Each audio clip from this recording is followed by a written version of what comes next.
नमस्कार, मी अमित काळे न्यूज डंकामध्ये आपलं मनापासून स्वागत करतो। मित्रांनो, आपल्याला माहीत आहे की दिल्ली विधानसभा निवडणूक आता तोंडावर आलेली आहे। निवडणुकीच्या निमित्तानं वेगळ्या राजकीय पक्षांनी आपल्या पक्षाचे उमेदवार सुद्धा जवळ निश्चित केलेले आहेत। आजच भारतीय जनता पक्षाच्या उमेदवारांची पहिली यादी ही जाहीर करण्यात आलेली आहे।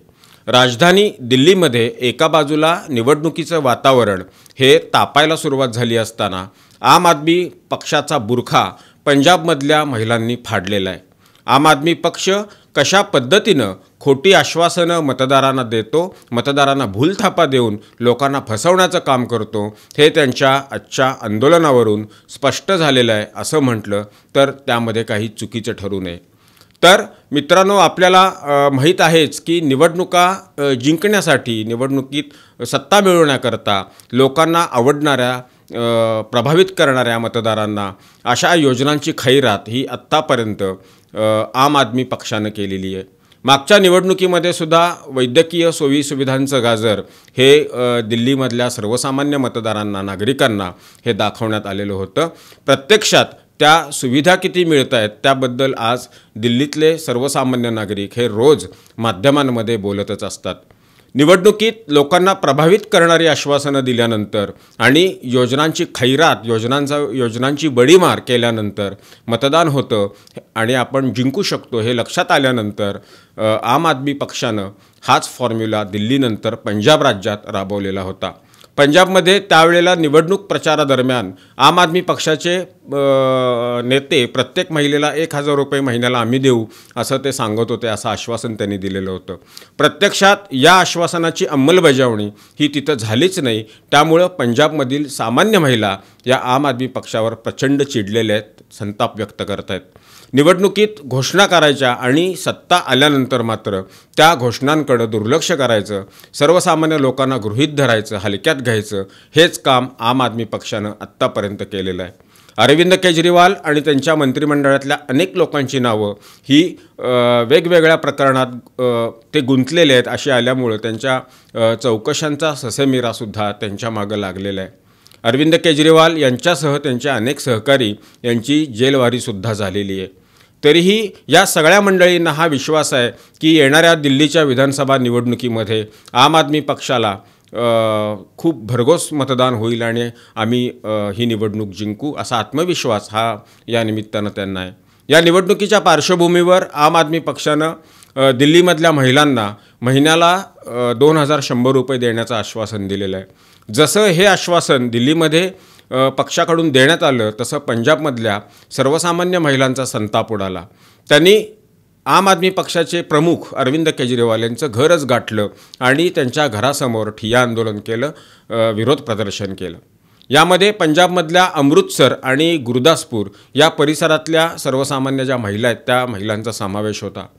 या महिलांचं असं म्हणणं होतं की पंजाबचे मुख्यमंत्री भगवंत मान यांनी 1000 रुपये प्रति महिना महिलांना देणार असल्याचं आश्वासन हे दिलेलं होतं, वचन दिलेलं होतं, मात्र त्याची अंमलबजावणी आत्तापर्यंत अजिबात करण्यात आलेली नाही। मात्र दिल्लीच्या निवडणुका डोळ्यापुढे ठेवून पक्षानं जे 2100 रुपयेचं आश्वासन दिलेलं आहे हे आश्वासन म्हणजे मतदारांना पुन्हा एकदा फसवण्याचा प्रयत्न आहे, मतदारांच्या पुढे एकदा गाजर दाखवण्याचा प्रयत्न आहे। आम आदमी पक्षाकडून हा प्रयत्न वारंवार होतोय, हा प्रकार वारंवार होतोय। यावेळी या जमलेल्या महिलांना दिल्ली पोलिसांनी ताब्यात घेतलं आणि त्यांचा आवाज हा दाबण्याचा प्रयत्न केला। कारण निवडणूक एका राज्यात आहे आणि दुसऱ्या राज्यातल्या महिला निवडणूक असलेल्या राज्यात जाऊन सत्ताधाऱ्यांच्या विरोधामध्ये आंदोलन करतात, ही गोष्ट अरविंद केजरीवाल आणि त्यांच्या आम आदमी पक्षाला न शोभणारी असल्यामुळं आणि तसंच त्या पक्षाची प्रतिमा जी आहे ती प्रतिमा या सगळ्या प्रकारामुळं डागळत असल्यामुळं यावेळी पोलीस बळाचा वापर हा करण्यात आला आणि तो केवळ स्वतःच्या राजकारणासाठी आणि स्वतःच्या पक्षाच्या फायद्यासाठी करण्यात आला।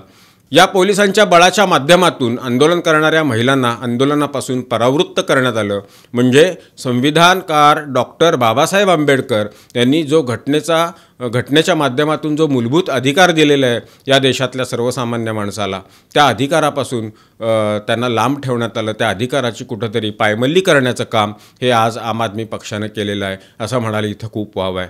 कारण त्या महिलांना आंदोलनच करू दिलं गेलं नाही, त्यांना बोलूच दिलं गेलं नाही आणि उलट या महिला पंजाबच्या नाहीत, पंजाबच्या महिला या आम आदमी पक्षाबरोबर आहेत, असं विधान आपचे प्रमुख अरविंद केजरीवाल यांनी केलेलं आहे. अरविंद केजरीवाल यांनी डिसेंबरमध्ये मुख्यमंत्री महिला सन्मान योजनेची घोषणा केलेली होती. दिल्लीमध्ये राहणाऱ्या महिलांना प्रति महिना 2100 रुपये देण्याचं आश्वासन हे त्यांनी दिलेलं होतं. एका बाजूला आश्वासन दिलं गेलं आणि दुसरीकडं त्यांच्याच सरकारमधला जो विभाग आहे महिला आणि बालविकास, या विभागानं सध्या तरी ही योजना नाही, अधिसूचित केलेली नाही असं स्पष्ट केलेलं होतं. इतकंच नाही तर दिल्लीचे लेफ्टनंट गव्हर्नर म्हणजे उपराज्यपाल विनय कुमार सक्सेना यांनी मुख्यमंत्री महिला सन्मान योजनेच्या संदर्भामध्ये दिल्लीतल्या रहिवाशांकडून व्यक्तिगत माहिती एकत्र करण्याचं काम जे सुरू आहे, एकत्र डाटा करण्याचं जे काय काम चालू आहे, त्याची चौकशीसुद्धा सुरू केलेली आहे. महिला सन्मान योजनेच्या नंतर अरविंद केजरीवाल यांनी पाणी बिलाचा जो विषय आहे, पाणीपट्टी आपल्याकडे म्हणतो आपण, तो विषय त्यालासुद्धा हात घातलेला आहे. कोणाची पाणी बिल हे वाढलं असेल तर ते वाढलेलं पाणी बिल भरू नका, आमचं सरकार जेव्हा सत्तेत येईल तेव्हा ते आम्ही माफ करू किंवा ते दुरुस्त करून देऊ असं आश्वासन त्यांनी दिलेलं आहे. आणि या आश्वासनावर सुद्धा या आंदोलन करणाऱ्या महिलांनी प्रश्नचिन्ह उपस्थित केलेलं आहे. ही सुद्धा एक निवडणुकीतली भूलथापच आहे असं त्या महिलांचं म्हणणं आहे. एकंदरीत काय तर देशभरामध्ये पंतप्रधान नरेंद्र मोदी यांच्या नेतृत्वात भारतीय जनता पक्षाला जे घवघवीत यश मिळतं आहे, त्या यशामुळं आणि त्यातल्या त्यात अलीकडंच जी महाराष्ट्राची विधानसभा निवडणूक पार पडली आणि त्या निवडणुकीमध्ये महाराष्ट्रातल्या जनतेनं जे स्पष्ट बहुमत महायुतीला दिलं आणि त्या महायुतीत भारतीय जनता पक्षाचे सर्वाधिक आमदार निवडून देण्याचं काम केलं. त्यानंतर दिल्लीत अरविंद केजरीवाल यांच्या पायाखालची वाळू मात्र घसरलेली आहे. कारण महाराष्ट्रातल्या निवडणुकीचा परिणाम हा दिल्ली विधानसभा निवडणुकीवर होणार हे सुद्धा निश्चित आहे. आपल्याला आठवत असेल की 6 महिन्यापूर्वी देशभरामध्ये लोकसभा निवडणुका झाल्या आणि या लोकसभा निवडणुकीमध्ये अरविंद केजरीवाल यांनी मुद्दाम महाराष्ट्रात येऊन भारतीय जनता पक्षाच्या विरोधात प्रचार केलेला होता. मुंबईतल्या सभेमध्ये त्यांनी भाषण केलेलं होतं. एकंदरीत काय तर अरविंद केजरीवाल यांच्या खोट्या प्रचाराचा फंडा हा निवडणुकीमध्ये आत्तापर्यंत चालला, पण यापुढच्या काळामध्ये तो चालणार नाही हे आजच्या त्या पंजाबमधल्या महिलांच्या आंदोलनावरून स्पष्ट दिसून येतं. तुर्त इथंच थांबतो. हा व्हिडिओ आपल्याला कसा वाटला ते आपली प्रतिक्रिया कमेंट बॉक्समध्ये नोंदवून जरूर कळवा. व्हिडिओ आवडला असल्यास तो लाईक करा, शेअर करा आणि आमचं चॅनल आठवणीनं सबस्क्राईब करायला विसरू नका. धन्यवाद.